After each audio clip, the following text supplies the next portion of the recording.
¿Sabe que no hay meta más admirable para un cristiano que ser como Cristo, su Salvador?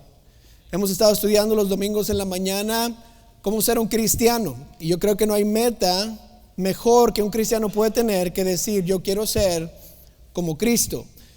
Si usted algún día se va a una empresa y lo contratan y entra ahí, empieza a trabajar, ¿sabe qué le van a decir? Le van a dar las reglas del empleado, de cómo ser un trabajador de ese negocio. Si usted va a Chick-fil-A y empieza a trabajar para Chick-fil-A, ¿sabe qué le van a estar empezando a decir?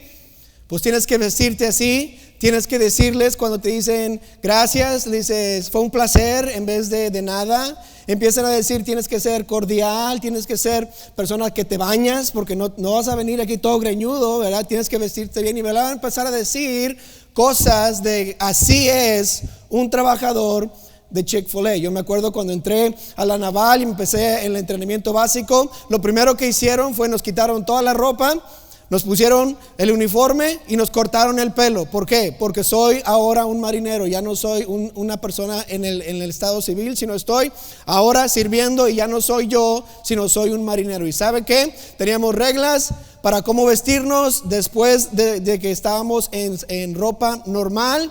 No podíamos tener el pelo loco, no podíamos tener barba, no podíamos tener cadenas en los pantalones no podían estar guangos, todo tenía sus reglas. ¿Por qué? Porque decían, ya no eres tú, ahora eres un marinero. Así es como se viste, así es como actúa, así es como habla, tienes que ser de esta manera. Y sabe que nosotros como cristianos deberíamos hacernos la pregunta: si yo voy a ser un cristiano, pues ¿cómo se viste un cristiano? ¿Cómo habla un cristiano? ¿Cómo se comporta un cristiano? Porque al ser cristiano estoy tratando de ser como solo una persona: Cristo. ¿Cómo haría Cristo esto? Empezamos a ver este pasaje, ¿verdad? Y Pablo comienza con yo le digo que está rogando más que todo. Y ahorita estamos nosotros en esa etapa políticamente, ¿verdad? Estamos buscando al próximo presidente de los Estados Unidos, y todos los partidos políticos que están haciendo, están rogándonos para que votemos por ellos. Y lo que me cae más gordo de la política es que en vez de decir mira lo que yo tengo planeado y lo que vamos a hacer y aquí está mi plan, siempre dicen la otra persona huele mal, por eso no votes por él, ¿verdad? Aquella persona no tiene buen pelo, por eso no votes por él. Aquel habla mal, y en vez de decirnos por qué debemos votar por ellos, nos dicen vota por mí porque aquel es peor, ¿verdad? Ay, qué desastre. Y nos están rogando, están tratando de hacer lo que sea. Cualquier comercial va a venir y nos está diciendo vota por mí, no votes por aquel. ¿Y saben qué? Están rogando que votemos por ellos.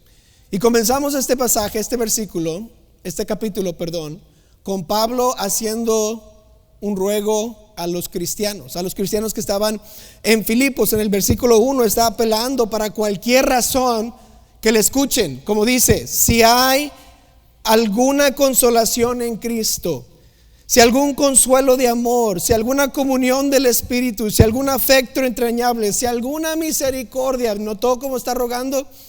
No importa cuál sea la razón, por favor escúchenme. Si hay misericordia, si hay amor, si hay un afecto entrañable, si todo está, escúchenme. ¿Qué es lo que quiere que hagamos? Dice que completemos su gozo. Sabe que esta no es la única momento en donde Pablo le ruega a cristianos a hacer ciertas cosas. ¿Se acuerda de Romanos 12, capítulo 1? Dice que así, hermanos, os ruego por las misericordias de Dios.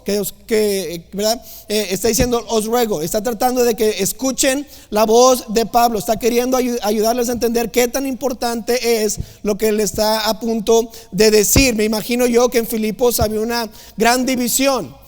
Y cuando Pablo fue ahí, él está ganando almas, ¿verdad? Gente salva, se va de ahí porque tiene que irse, y tal vez le da un poco de tristeza escuchar de esta división. ¿Por qué? Porque les ruega que completen su gozo, que sigan creciendo, que ya sean unidos. En Hechos 16, si usted estudia ese pasaje, Pablo va a Filipos por una simple razón, porque él quería ir a Asia, y el Espíritu Santo le dijo no puedes ir allá.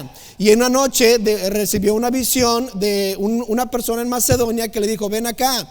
Y él recibió esa visión y empezó a zarpar, o se fue en barco a Macedonia. Y cuando llegó a Macedonia, la primera ciudad que llegó fue Filipos. ¿Se acuerda de la historia? Llegó en Filipos y se encontró con Lidia, la que vendía púrpura.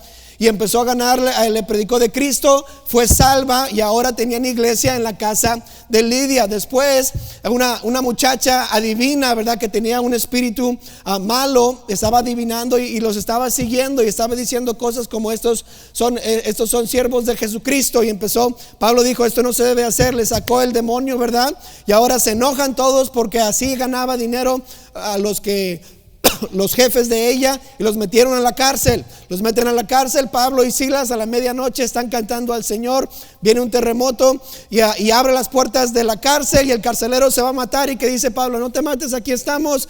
Y dice, predícame a mí y a mi familia cómo puedo ser salvo. Y así fue salvo él y su familia, y se bautizaron. Y así comenzó la iglesia de Filipos. Y yo me imagino que él estaba bien emocionado por la iglesia de Filipos, cómo es que Dios estaba obrando a pesar de las persecuciones. Y al final de cuentas, como todo sucede, la iglesia comienza. ¿Y qué sucede en la vida de Pablo? Viene alguien que no le gusta lo que está haciendo y lo corren de esa ciudad. Lo llevan y ahora él se va a Tesalónica y empieza a escuchar del testimonio de los filipenses y se empieza a entristecer. ¿Cómo es que pasé tanto tiempo, que pasé ahí días explicándoles, hablándoles del evangelio, y ahora esto está pasando? Y Pablo empieza a decir, por favor, escúchenme. Si hay alguna misericordia, si hay un amor entrañable, si hay una consolación en Cristo, completen mi gozo. ¿Qué va a hacer? No sean como el mundo, no sean como los otros, sino sean cristianos. Sean como Cristo. Y la pregunta entonces se nos viene, y hacemos la pregunta, pues, ¿cómo les pide Pablo que cumplan con su gozo o que se hagan cristianos maduros? Y vemos que en este pasaje hay dos peticiones que Pablo les da a los filipenses para que puedan ser cristianos. Y la primera ya casi estamos, hablamos un poco, pero se encuentra en el versículo 2 y les pide esto simplemente. Les pide, sean unidos. Sean unidos. El versículo 2 nos dice esto: completar mi gozo, sintiendo lo mismo, teniendo el mismo amor, unánimes, sintiendo una misma cosa. ¿Notó? Estas frases de unidad, mismo amor, misma mente, mismo sentir. Los miembros de la iglesia de Filipos, lo más probable que eran como cualquier otra iglesia. Había divisiones, había personas que no se querían, tal vez no se gustaban, pero estaban ahí en la iglesia. Tenían sus ideas de cómo se deben de hacer las cosas, y en vez de estar unidos por una misión, estaban divididos por sus propias maneras de pensar. Por eso les dice, hey, piensen igual, tengan el mismo amor. Hasta nos da en el capítulo 4, versículo 2, nos da los nombres de dos hermanas que estaban bien peleadas. ¿Se acuerdan? Evodia y Síntique. Primero, qué feos nombres, ¿verdad? Imagínense. No se me van a olvidar. Dice en Filipenses 4:2, ruego a Evodia y a Síntique que sean de un mismo sentir en el Señor. O sea, pasó todo el capítulo, todo el libro escribiendo, y dijo, tal vez no lo voy a decir, tal vez no lo voy a decir, tal vez no lo voy a decir. Llega el último capítulo, Evodia y Síntique, ámense, por favor, abrácense, como le digo yo a mis hijas, ¿verdad? Cuando se enojan y se pelean, ahora dense un abrazo y digan que se aman. Está diciendo Pablo aquí. Imagínense la vergüenza que han de haber sentido Evodia y Síntique cuando Pablo les dice enfrente de todos, tengan un mismo sentir. ¿Qué cosas, verdad? Lo que Pablo les estaba tratando de pedir es simplemente esto: que tuvieran la misma misión, que se dejaran de enfocar en sus diferencias y empezaran a enfocarse en lo que deberían de estar haciendo juntos. Tenían una misión. ¿Cuál era la misión? Que las almas de los de Filipos fueran lo más importante para ellos, que el amor hacia Dios y a los prójimos fuera lo principal, que servir a Cristo fuera la prioridad y no las divisiones que ellos estaban tratando de enfatizar.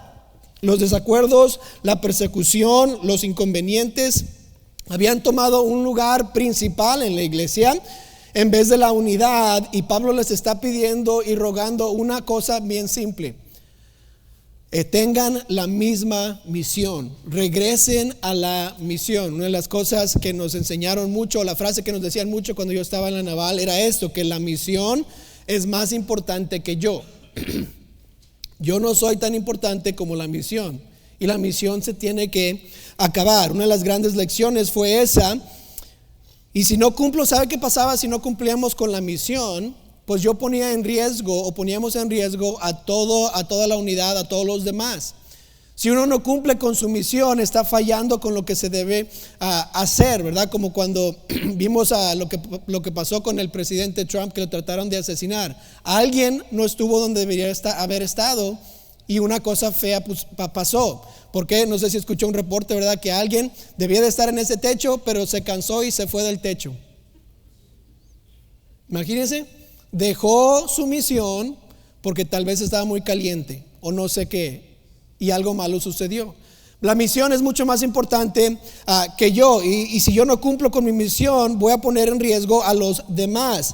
¿Cómo es que nuestras fuerzas armadas, a veces nos preguntamos, pueden llevar a cabo cosas tan grandes y cosas tan espectaculares? ¿Y cómo es que hay tanto sacrificio en las fuerzas armadas? Y la razón es esta, que ellos se ponen atrás de la misión, o están tratando de cumplir con la misión que se les ha dado. Tienen una misión y la van a cumplir. Si tuvieran dos misiones, no se cumplirían, estarían divididos. Por eso es importante. Ahora, todos aquí como cristianos saben que tenemos la misma misión, y eso nos debería de unir. Deberíamos tener el mismo amor hacia Dios, deberíamos tener el mismo amor hacia los prójimos, deberíamos tener la misma misión como iglesia. ¿Y cuál es esa misión?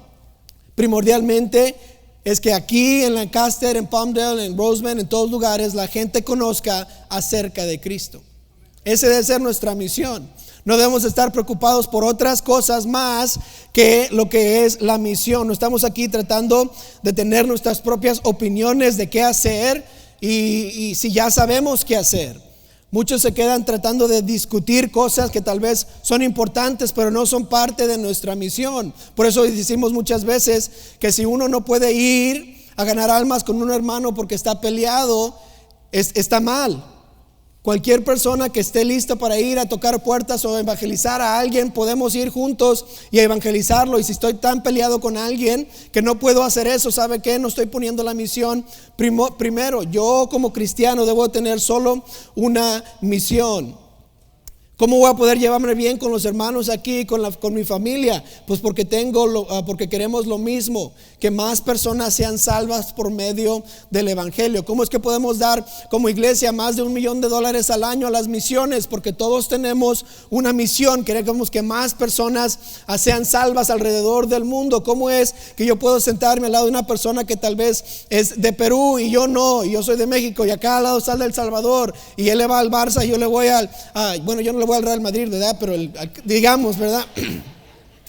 ¿Por qué? Porque no importa qué partido o qué equipo de fútbol le vamos, no importa a qué partido político estoy votando, no importa qué está sucediendo, porque yo soy de este país, usted es de aquel país. Tenemos solo que una misión. ¿Cómo es que esta iglesia tiene un ministerio hispano y luego el servicio en inglés? ¿Por qué? Porque tenemos una misión: alcanzar a todos para Cristo. Por eso podemos estar unidos, porque solo hay una misión, un amor para el Señor, una razón por la cual existimos. No podemos enfocarnos en nuestras diferencias y esperar que vamos a hacer algo grande para el Señor. Tenemos que enfocarnos en lo que Dios nos ha pedido hacer, porque tenemos el mismo Dios, tenemos el mismo Espíritu Santo, tenemos la misma Biblia, el mismo Salvador, y por eso puedo dejar a un lado mis opiniones y lo que yo quiero, y puedo unirme con la persona que está al lado mío para llevar a cabo la gran misión que Dios nos ha encomendado. ¿Dónde se encuentra la misión? En Mateo 28:18. Ir a todo el mundo y predicar el evangelio a toda criatura, bautizándolos en el nombre del Padre, el Hijo y el Espíritu Santo, y enseñándoles todas las cosas que os he mandado. Y aquí yo estoy con vosotros todos los días hasta el fin del mundo. Tenemos una misión, y si quiere ser como Cristo, tiene que estar unido. Si queremos ser como Cristo, vamos a tener que estar unidos. No podemos estar separados, divididos y tal vez pensando en otras cosas. Tenemos que tener una mente, un corazón y una misión. Pero eso no solamente lo que le dice Pablo, también les dice sean unidos, pero les dice que también sean humildes. Note el versículo 3 y 4, dice sean humildes. Dice, nada hagáis por contienda o por vanagloria, antes bien con humildad, estimando cada uno a los demás como superiores a él mismo, no mirando cada uno por lo suyo propio, sino cada cual también por lo de los otros. ¿Notó? Que el versículo 3 y el versículo 4 está todo enfocado en la humildad. Está cómo podemos ser humildes. Nuestras acciones como cristianos no pueden ser acciones egoístas. Tienen que ser acciones humildes. Pablo les está pidiendo que no hagan nada que afecte la unidad. Y no hay nada más dañino a la unidad que el orgullo. Si yo solo estoy pensando en mí mismo, ¿cómo puedo estar unido con la persona que está al lado mío? Tenemos que tener la misma mente, pero yo tengo que estar pensando, ¿quién? En otros, no en mí mismo. Les pide simplemente sean humildes. Y comienza el versículo 3 diciendo, nada hagáis por contienda. ¿Sabe qué es la palabra contienda? La palabra contienda es pelear o discutir o debatir. Nada hagáis para pelear, para discutir o para debatir. En Proverbios 18 nos dice que la soberbia concibe contienda. ¿Qué quiere decir? Que una persona orgullosa va a querer pelear, va a querer estar discutiendo, va a querer estar debatiendo, va a querer tener la razón.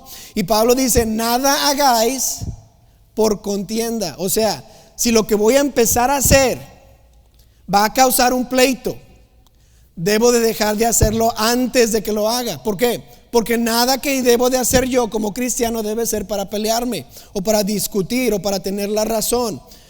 Y después dice, nada hagas por contienda o por vanagloria.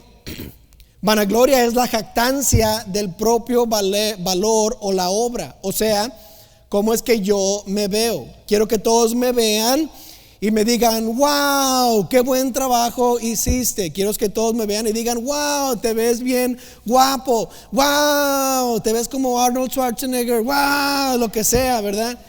Esa es la vanagloria. Quiero que los ojos estén en mí y no en mi Salvador.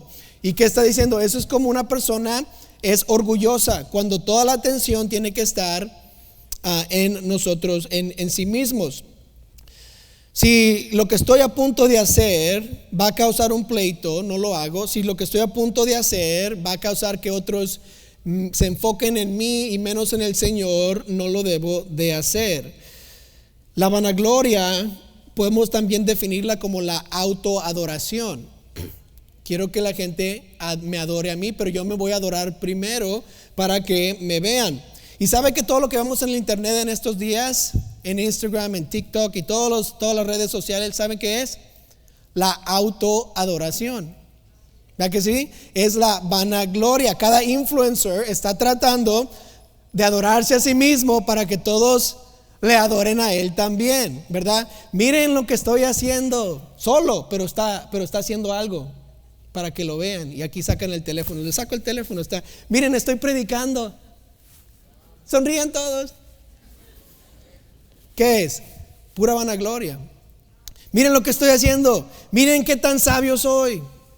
Miren qué tan difícil tengo la vida. ¿No ha visto estas personas que se están grabando llorando? Mi novio me dejó record. Y luego lo ponen, lo publican. ¿Qué es eso? Es un ejemplo de la autoadoración. No porque estoy llorando no significa que soy humilde. No, estoy de todas maneras que todos me vean y se sientan mal por mí. Es la vanagloria. Cuando hago cosas por mi propio bien, ¿sabe qué está pasando? Estoy siendo orgulloso, no estoy siendo humilde. Estoy nada más pensando en mí mismo, que todos me vean y todos me adoren. ¿Y saben lo que causa? Eso causa división. Uno no puede estar unidos y tener vanagloria. Uno no puede estar unidos y tener contenciones. Pablo les dice que no deben de hacer nada que traiga gloria a sí mismos. Todo lo que yo hago debe de traerle gloria a Dios. Es lo que dice la palabra de Dios. Note la mentalidad de una persona que ejerce la humildad. Regresa al versículo 3, que dice, nada hagáis por contienda o por vanagloria, antes bien con humildad. Y luego coma para explicarnos qué está tratando de decir estimando cada uno a los demás como superiores a él mismo. ¿Cómo puedo ser una persona humilde? Tengo que estimar a otros superiores a mí mismo. Y versículo 4, no mirando cada uno por lo suyo propio, sino cada cual también por lo de los demás. Tengo que yo estimar a los demás mayores que yo. Eso es lo que nos está diciendo Pablo, que es la humildad que está tratando de explicar. Prácticamente debo de pensar, ellos son más importantes que yo. No más inteligentes, no más aptos, sino más importantes. Y muchos ponemos que la humildad es porque no saben. No. La humildad no tiene nada que ver con mi inteligencia. Tiene que ver con la posición que yo me doy comparado con los demás. Sabe que la palabra estimar quiere decir atribuir un valor a algo. Yo le doy un valor. Por ejemplo, el Bitcoin. Usted los conoce, ¿verdad? Saben que el Bitcoin no es nada físico, ¿verdad? Es algo que alguien se inventó. Y ahora un Bitcoin vale quién sabe cuántos miles de dólares. Y ese valor que le dan al Bitcoin no tiene un valor físico, no es algo tangible. No lo puede usted agarrar y decir, este es el Bitcoin. Alguien le dio un valor, le atribuyó un valor y lo estimó grande. Y ahora está bien grande. ¿Y por qué se hizo grande? Porque alguien le dio el valor. Y Pablo le dice a usted y a mí, hay que estimar los unos a los otros superiores a mí. Es posible. Puede ser que una persona sepa menos que yo y yo lo estime más que a mí mismo. ¿Por qué? Porque Pablo nos dice que se puede hacer. Por eso él usó la palabra superiores. No usó la palabra inteligentes, no usó la palabra más aptos, usó la palabra superiores. ¿Qué pasaría si todos pensáramos así? ¿Qué pasaría en una iglesia así? Si todos dijéramos, no, es que este hermano es mayor que yo, ese es superior que yo voy a pensar en él más que en mí mismo. ¿Qué pasaría en el estacionamiento, verdad? Si alguien el de estacionamiento le dice, pase por favor aquí, y no me quejo y no le bajo la ventana y le empiezo, yo quiero sentarme aquí porque no sé qué. Ay, ¿verdad? Ay, qué duro, no hable de eso, por favor. Y dicen, ¿sabe quién lo hizo? Yo no sé quién hizo nada, nada más sé la condición humana, ¿verdad? Yo sé que hay alguno que ha hecho eso un día, ¿okay? Igual, véngase a sentar aquí, no, es que yo quiero superiores a mí mismo. Si yo estimo a otros superiores a mí mismo, ¿qué voy a hacer? Pues voy a seguir a lo que se me está pidiendo hacer. ¿Qué cambiaría en nuestro ministerio si estamos sirviendo? ¿Qué cambiaría en nuestros hogares si todos pensáramos que los demás son superiores a mí mismo? Esposos estimarían a sus esposas más importantes que ellos mismos, y ¿sabe qué habría? Menos peleas. Esposas estimarían a sus esposos más y habría menos pleitos, menos debates. Los hijos estimarían a sus padres más como de ellos se estiman a ellos mismos, y habría gran armonía en el hogar. Porque la humildad no solo funciona en la iglesia, funciona en cualquier área de nuestras vidas. ¿Qué pasaría en su trabajo si realmente fuera humilde y estimara a los demás superiores a usted mismo?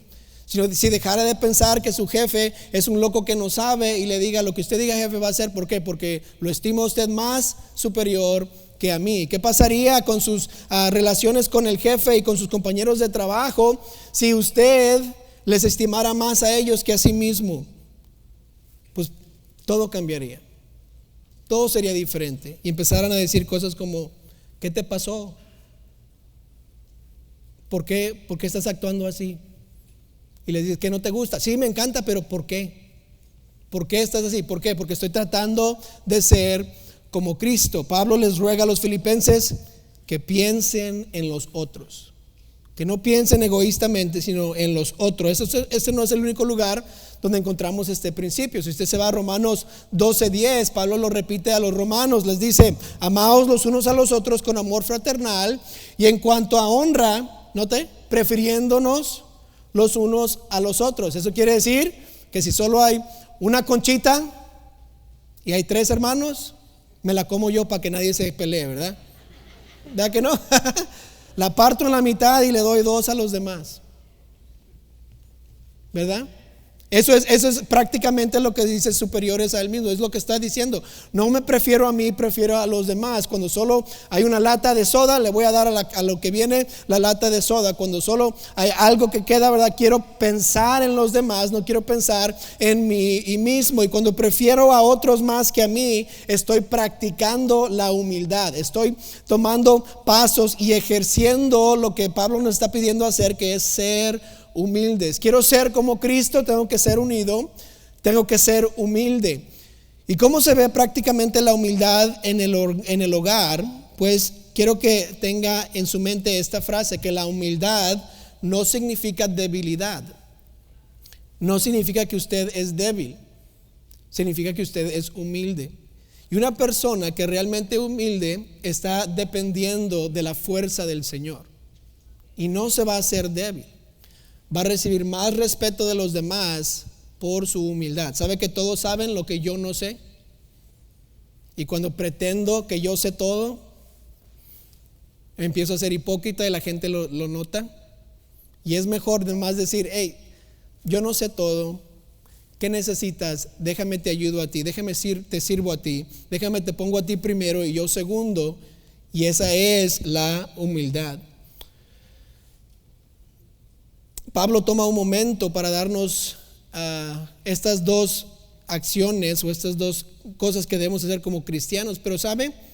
Toma más tiempo dándonos un gran mensaje de la unidad y de la humildad que diciéndonos que debemos ser humildes y unidos. Este es un ejemplo, no es nada más un ejemplo, sino es el mejor ejemplo que usted y yo podemos tener acerca de la unidad y de la humildad. ¿Y saben a quién nos da? Nos da el ejemplo de Cristo. Y nos dice básicamente, sean como Cristo. ¿Van a ser humildes? Sí. ¿Van a ser unidos? Sí. ¿Pero por qué? Porque queremos ser como Cristo. Versículo 5 hasta el 11 dice: haya pues en vosotros este sentir que hubo también en Cristo Jesús, el cual siendo en forma de Dios, note la frase, la palabra, no estimó el ser igual a Dios como cosa que aferrarse, sino que se despojó a sí mismo, tomando forma de siervo, hecho semejante a los hombres, y estando en la condición de hombre, se humilló a sí mismo, haciéndose obediente hasta la muerte y muerte de cruz, por lo cual Dios también le exaltó hasta lo sumo y le dio un nombre que es sobre todo nombre, para que en el nombre de Jesús se doble toda rodilla de los que están en los cielos y en la tierra y debajo de la tierra, y toda lengua confiese que Jesucristo es el Señor, para gloria de Dios Padre. Sabe que cuando nosotros nos comportamos como Cristo, cuando nosotros somos humildes, no somos débiles, somos como nuestro Salvador, somos como la persona a quien queremos imitar. Y estoy listo para seguir a mi Salvador. Sabe que Jesús vino a hacer la voluntad de Dios aquí en la tierra. Él tenía su voluntad, pero dijo, no tu voluntad, no mi voluntad, sino la tuya. Y lo vemos en Lucas 22:42. Padre, si quieres, pasa de mí esta copa, pero no se haga mi voluntad, sino la tuya. ¿Qué nos quiere decir? Que el Señor Jesús tenía un mismo sentir, una misma mente, un mismo amor, una misma misión con Dios el Padre. Y vino a esta tierra no porque Él quería hacer lo que iba a hacer, a pesar de que sí lo quiso hacer, pero vino porque el Señor, el Dios Padre, le mandó, y no había división en Él y en Dios. Estaban unidos en esta misión, y Él vino para darnos la vida eterna. Él no pensó en sí mismo, sino en lo que el Padre le pidió. Lo vimos aquí, el versículo 5 y el versículo 6, que Él no estimó al ser igual a Dios como cosa que aferrarse. No solo es eso, sino también fue humilde. La única persona que podía ser orgullosa en este mundo fue el Señor Jesucristo. Él nunca pecó, Él fue una persona perfecta, y Él pudo ser alguien orgulloso y decir, yo no merezco esta muerte, no lo voy a hacer, y pudiera estar en su derecho pedir a hacer eso, pero Él dijo, no, yo necesito necesito dar mi vida por ellos. Él merece toda la adoración y a pesar de eso se humilló y obedeció la voz de su Padre. ¿Qué tan humillante hubiera sido Dios del cielo venir a esta tierra y ser humano? ¿No ha pensado en eso? Dejó todo lo que estaba en el cielo y vino y se puso en las leyes de la gravedad, en las leyes de la tierra, y estaba aquí humildemente caminando esta tierra, enseñándonos cómo debíamos de ser. No creo que nosotros podemos tal vez comprender que tanta humildad tenía nuestro Señor Jesús para dejar el cielo y venir a estar aquí con nosotros y hacerse hombre. Y no solo se convirtió en hombre, sino que siendo hombre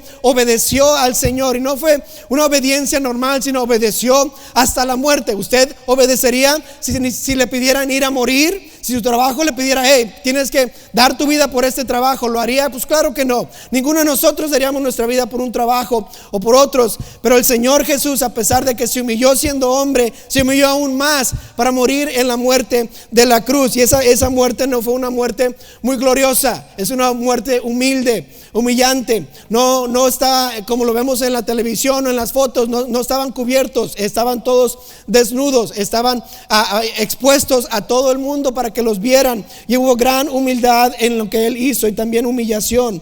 Por eso solo aquellos que ponen su fe en Jesús para salvación pueden entrar al cielo. ¿Por qué? Porque Él fue el único que pudo pagar por los pecados de esta tierra, por los pecados de este mundo, por lo que nosotros hicimos. Él tomó mi lugar humildemente en la cruz. Él me estimó a mí más que su propia vida. Él quiso hacer algo que yo no podía hacer y me dio a mí la salvación, pagó por mi salvación, y por eso Él es el único que podemos aceptar para que podamos ir al cielo, porque Él tomó mi lugar. Él cargó con mi pecado y Él fue clavado en la cruz por mí. Él no tuvo que hacerlo, pero decidió hacerlo. En Colosenses 2:13 nos dice: y a vosotros, estando muertos en pecados y en la incircuncisión de vuestra carne, os dio vida juntamente con Él, perdonándonos todos los pecados, anulando el acta de los decretos que había con nosotros, que nos era contraria, quitándolo de en medio y clavándolo en la cruz, y despojando a los principados y a las potestades, los exhibió públicamente, triunfando sobre ellos en la cruz. ¿Qué es lo que sucedió cuando Cristo estaba en la cruz por nosotros? Pagó por nuestros pecados, pero nos dio el gran ejemplo de la humildad y de la unidad. Nosotros como cristianos no podemos decir: es que yo no puedo ser humilde, es que yo no quiero tener unidad, porque nuestro Salvador lo demostró. ¿Y cuándo lo demostró? Cuando murió por nosotros en la cruz por nuestros pecados. Ahí es nuestro gran ejemplo, nuestro Salvador. Pablo les implora a los filipenses: sean como Cristo, sean cristianos, dejen los pleitos, dejen las cosas que los dividen y empiecen a actuar como su Salvador, unidos en su misión, humildes para con otros. ¿Cuál es nuestra excusa para no ser humildes y no estar unidos? ¿Qué es lo que nos impide ser como Cristo?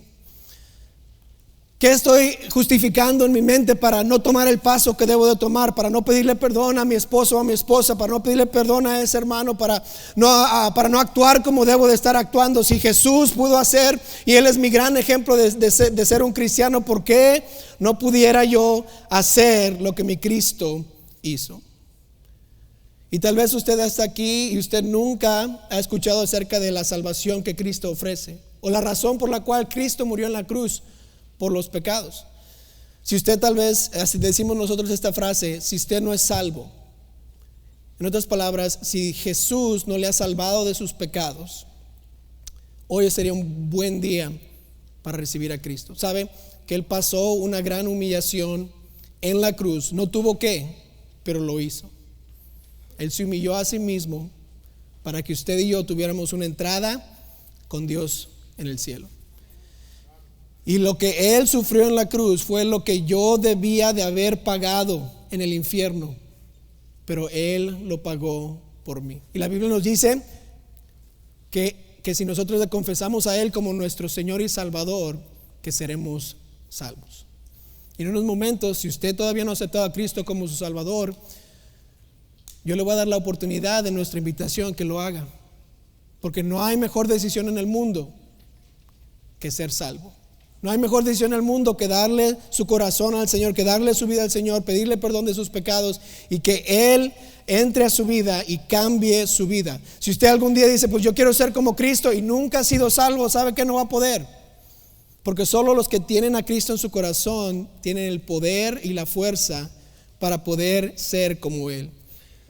Dice Juan 1:12 que a todos los que le recibieron, a los que creen en su nombre, les dio potestad de ser hechos hijos de Dios. Solo los que reciben al Señor Jesucristo como su Salvador tienen entrada a la familia de Dios. ¿Es usted un hijo de Dios?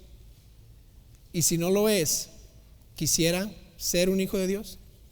Vamos a orar.